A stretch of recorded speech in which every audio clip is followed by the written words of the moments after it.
Hey guys, how's it going? Ghosty Rich here. So as you can see, an old faucet. I'm going to be replacing it today with one from Glacier Bay. Picked it up from Home Depot, and I really wanted a new faucet that would match all my stainless steel that's in the kitchen. And I figured this is the only thing that isn't nickel or stainless. This is more of a chrome, shows fingerprints more, and it's getting old. It's starting to leak out of places, so gotta replace this one. So first thing, if you're going to be tackling this project yourself, is you're going to want to get under your sink, and you're going to locate two levers, which are going to be, one should be right here, and this one will turn up, and this one will turn this way. So as you can see, sort of, if you have them, you're just going to close them. You might have the old style where you have to turn them until it's completely off. How you know you have it off is you're going to open it up, and look, no water. Sweet. Next thing you're going to want to do is, there's two ways of doing this. You can either try and go right to here, or if you have breaks in the line like I do, see these two different connectors? I'm going to be taking my faucet off from there. Now, to do this, you're going to need to size up your wrench to both of those so you can undo it. It's going to be 2 wrenches going the other way to unscrew it. And that's the only way you can do it. One can be a plumber's wrench, and the other one can be you can either have 2 plumber wrenches, crescent wrenches, or you can just grab some box wrenches if you're an audio guy, not even an audio guy, just a car guy. If you got a couple box wrenches, you just can use that. Alright, so I'll show you what it looks like after that. When you're taking those off, make sure that you have a bucket right here, because there will be water. I'm just warning you. So be sure to grab a bucket, put it right here. Stay tuned for the next section after you get those off. Hey guys, so got some light in here now. As you remember, these were connected to there. We loosened them, and as I did tell you, it's going to get a little wet. It's just, there's going to be water left in there, and it's going to drip. Now the next thing that you're going to see is if you get underneath here, you can see that mine's on an angle already, but that bolt was tied on that rod up there. And I grabbed a 12-inch wrench and I pulled it off. Now some of them are going to be bigger. Like if you look at your new faucet, like if I open this one, look how big that shaft is compared to the other one. It's much bigger. So now that we know that, okay, yours might be bigger, you might need the a bigger wrench for it. I just thought I'd say this one was a 12. And once you get that bolt undone, let's go to the top above where the sink is. So now if we come up here, mine,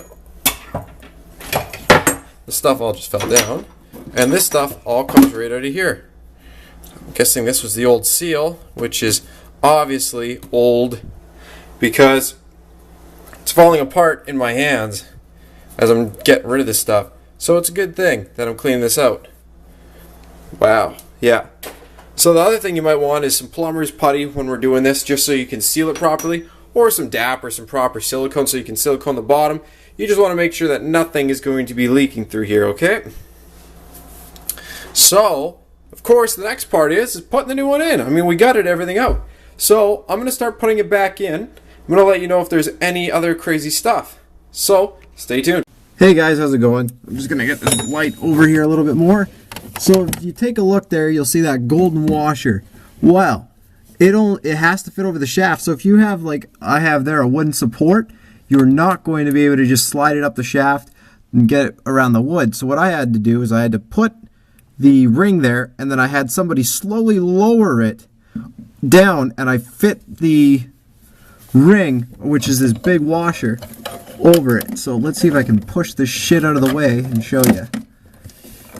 Alright, so the ring I'm talking about is that golden ring, the washer.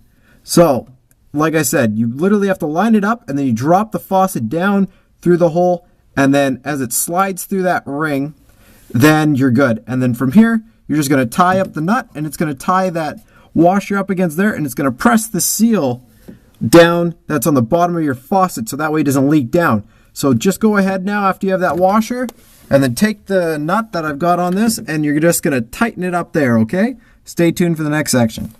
Hey guys, how's it going? So once you get the faucet in, it's just that one bolt again. You're going to tighten it up right deep in there. It can be a little bit crazy. If you can't reach that nut because it's too small, the only other thing you can do is what these people did with the longer bolt on this that I took out. You can always get a longer collar, so that way you have more reach with the wrench.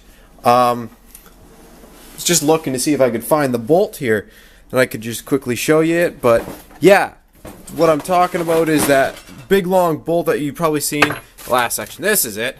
You can pick up one of these collar bolts, so that way they're super long and you can tie it in, and it's a lot different. The other thing they give you is so you can switch the bases, just in case you used to have a double tap there. They make it so it's a single, right? So it's nice and smooth on top. So as for that, it's super easy. I don't really need to show you that part because it's just switching that little base coupler on the bottom.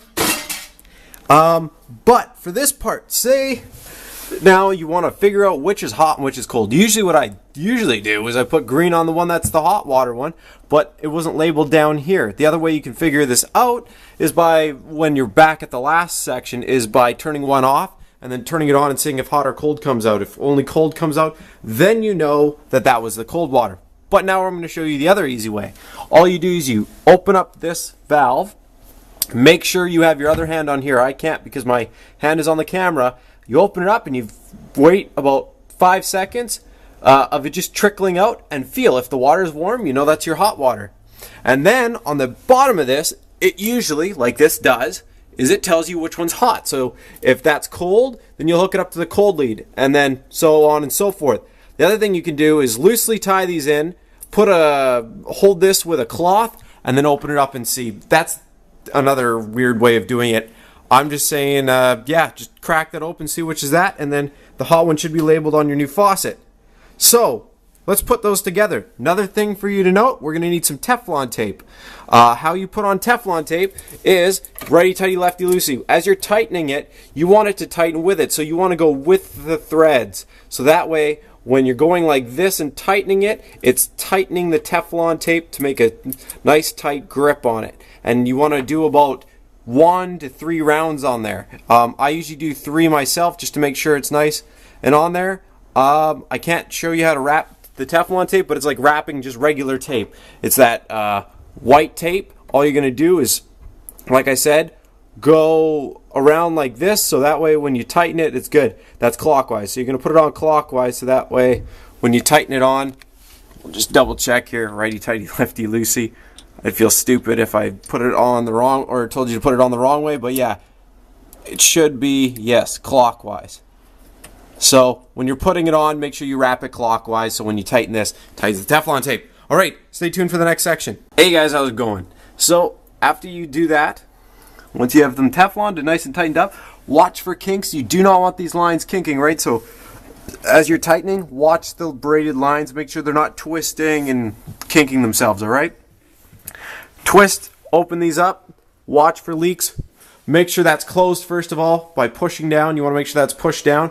Now, if you have just a little aerator on the tip and not what I have here, which I have a center line, then you're almost ready to go. But if you have a center line, now you're going to want to put the center line together. Usually it's just going to bolt together or it's going to lock in together.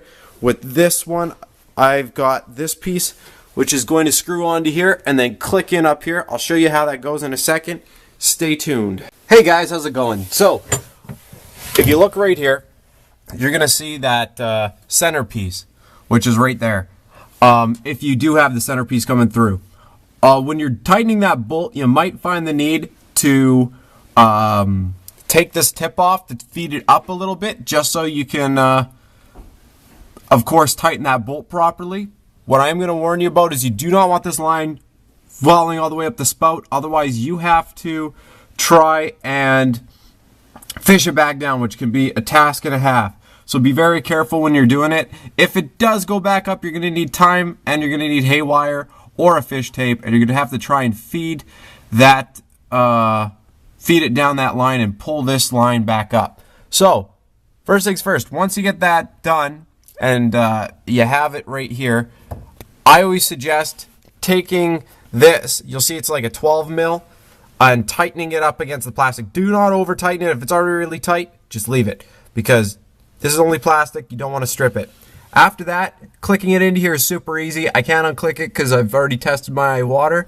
What you're going to do is take this, push down like so, and you're going to see it click. And how you know you're clicking it in the right way? Just make sure the two tabs are right there. So that way when it clicks, it locks into the tabs, all right? So after we go, make sure that's good. And these are tightened up and nicely Tefloned. Now, we're going to go up top and we're going to take care of this. Now, when you're up here, as you can see, I've already taken the tip off. What you're going to do is, you'll see it's just on like so. You're going to unscrew this. If you have one that doesn't have the pull-out, doesn't matter. Right on the very tip, take off the aerator, that little tip.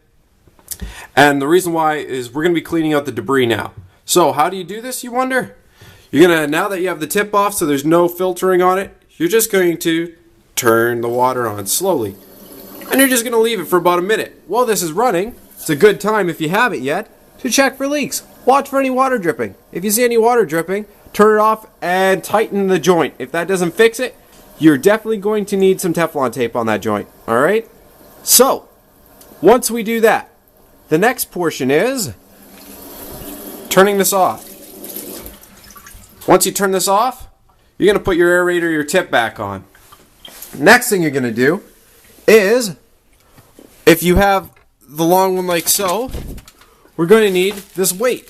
What this weight does is you just put the weight on here and it weightens down this so your tip doesn't keep trying to fall out. So that way you pick it up, you shoot it, and then it tries to pull itself back in. Basically, it keeps your tip from wiggling about and not staying on there. So on the vertical piece, just put this weight. It's just 2 Phillips, and you just put it around the line so it's holding it down, all right?